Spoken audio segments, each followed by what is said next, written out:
சீனா மற்றும் துருக்கியிலிருந்து பாகிஸ்தானிற்கு சுமார் 60 மணி நேர இடைவெளியில் அடுத்தடுத்து வந்திறங்கிய கனரக ராணுவ விமானங்கள் தொடர்பில் தற்பொழுது பரபரப்பான தகவல்கள் வெளியாகியுள்ளன. இந்த விமானங்கள் மூலம் பாகிஸ்தானிற்கு முக்கியமான ராணுவ தளபாடங்கள் மற்றும் பாதுகாப்பு உபகரணங்கள் கொண்டு வரப்பட்டிருக்கலாம் என்ற சந்தேகம் எழுந்துள்ளது. எனினும் விமானங்களில் உண்மையில் எந்த வகையான பொருட்கள் கொண்டு வரப்பட்டன என்பது தொடர்பில் இதுவரை பாகிஸ்தான் அரசாங்கத்தின் அல்லது சம்பந்தப்பட்ட நாடுகளினாலோ அதிகாரப்பூர்வமான தகவல்கள் வெளியிடப்படவில்லை.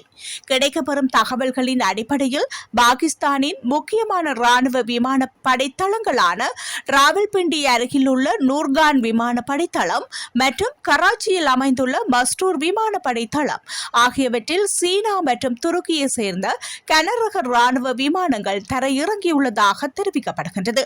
குறுகிய கால இடைவெளியில் இந்த விமானங்கள் பாகிஸ்தானை வந்தடைந்துள்ளமைதான் தற்பொழுது அதிக கவனத்தை ஈர்த்துள்ளது. குறிப்பாக சுமார் 60 மணி நேரத்திற்குள் சீனா மற்றும் துருக்கியிலிருந்து கனரக விமானங்கள் மற்றும் அடுத்தடுத்து பாகிஸ்தானில் தரங்கியிருப்பது வழக்கமான ராணுவ போக்குவரத்தா அல்லது அதற்கு பின்னால் வேறு முக்கியமான பாதுகாப்பு நடவடிக்கைகள் உள்ளனவா என்ற கேள்விகளை எழுப்பியுள்ளது. பாகிஸ்தான் கடந்த சில ஆண்டுகளாக சீனாவுடன் தனது பாதுகாப்பு மற்றும் ராணுவ உறவுகளை தொடர்ந்து வலுப்படுத்தி வருகின்றது.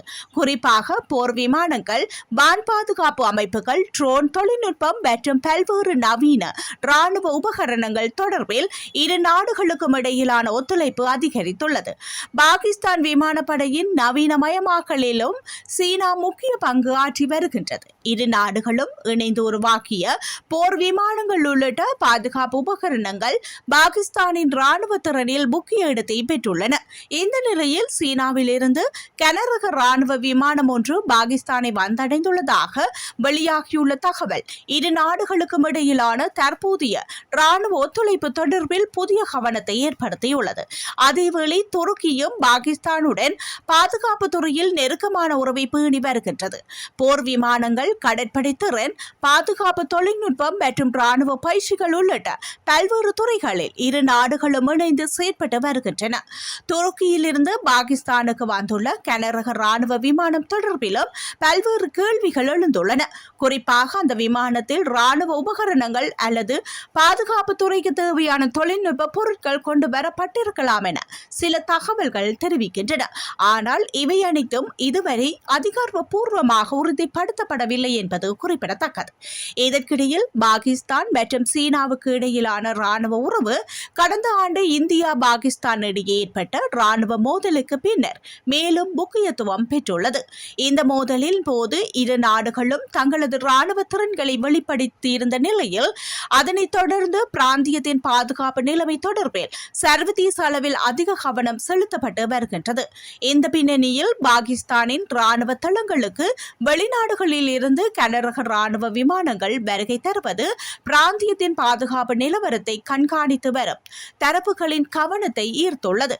மேலும் பாகிஸ்தான் துருக்கி பாதுகாப்பு உறவும் சமீப காலங்களில் குறிப்பிடத்தக்க வகையில் வலுப்பெற்றுள்ளது.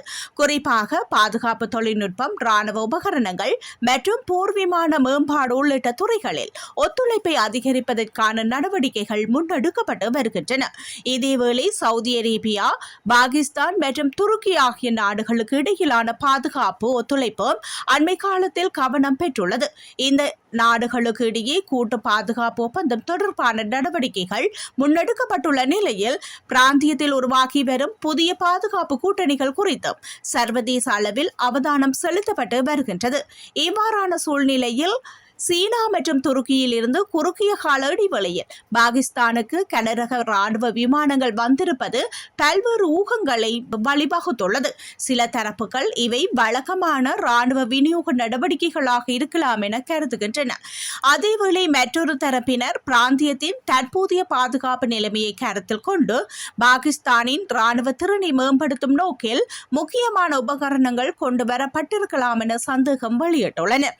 குறிப்பாக விமானங்கள் தர இறங்கிய விமானப்படை தளங்களின் முக்கியத்துவமும் தற்பொழுது கவனத்தில் கொள்ளப்பட்டுள்ளது. நூர்கான் விமானப்படை தளம் பாகிஸ்தானின் முக்கியமான ராணுவ விமான நடவடிக்கைகளுடன் தொடர்புடைய தளமாகவும், மஸ்டூர் விமானப்படை தளம் பாகிஸ்தான் கடற்படை மற்றும் விமானப்படை நடவடிக்கைகளில் முக்கிய பங்கு வகிக்கும் தளமாகவும் கருதப்படுகின்றது. இதனால் இந்த 2 விமான தளங்களிலும் வெளிநாட்டு கனரக ராணுவ விமானங்கள் தரையிறங்கியிருப்பது சாதாரண விமான போக்குவரத்தை விட அதிக முக்கியத்துவம் வாய்ந்ததாக பார்க்கப்படுகின்றது. எனினும் விமானங்களில் என்ன கொண்டு வரப்பட்டது என்பது தொடர்பில் அதிகாரப்பூர்வ தகவல்கள் வெளியாகாத நிலையில் தற்பொழுது வெளியாகியுள்ள தகவல்களை உறுதிப்படுத்தப்படாத தகவல்களாகவே பார்க்க வேண்டியுள்ளது. பாகிஸ்தான், சீனா மற்றும் துருக்கி ஆகிய நாடுகளுக்கு இடையிலான பாதுகாப்பு ஒத்துழைப்பு தொடர்ந்து அதிகரித்து வரும் நிலையில் இந்த விமான பயணங்கள் எதிர்காலத்தில் எந்த வகையான ராணுவ நடவடிக்கைகளுடன் தொடர்பு படுகின்றன என்பது குறித்து அடுத்தடுத்த தகவல்கள் வெளியாகுமா என்பதும் கவனிக்கப்பட வேண்டிய விடயமாக உள்ளது. ஒட்டுமொத்தமாக பார்க்கும்போது சுமார் 60 மணி நேரத்திற்குள் சீனா மற்றும் துருக்கியில் இருந்து பாகிஸ்தானிற்கு அடுத்தடுத்து வந்திறங்கிய கனரக ராணுவ விமானங்கள் பிராந்தியத்தின் தற்போதைய பாதுகாப்பு மற்றும் ராணுவ நிலவரம் தொடர்பில் புதிய கேள்விகளை எழுப்பியுள்ளன. ஆனால் இந்த விமானங்கள் மூலம் உண்மையில் எந்த வகையான ராணுவ தளபாடங்கள், ஆயுதங்கள் அல்லது பாதுகாப்பு உபகரணங்கள் கொண்டு வரப்பட்டன என்பது குறித்து இதுவரை இந்த அதிகாரப்பூர்வ உறுதிப்படுத்தலும் வெளியாகவில்லை. எனவே இந்த விமான வருகைகளின் உண்மையான நோக்கம் என்ன என்பது தொடர்பில் பாகிஸ்தான், சீனா அல்லது துருக்கி தரப்பில் இருந்து அதிகாரப்பூர்வ விளக்கம் வெளியாகும் வரை வெளியாகியுள்ள தகவல்களை உறுதிப்படுத்தப்படாத தகவல்களாகவே கருத வேண்டிய நிலை உள்ளது.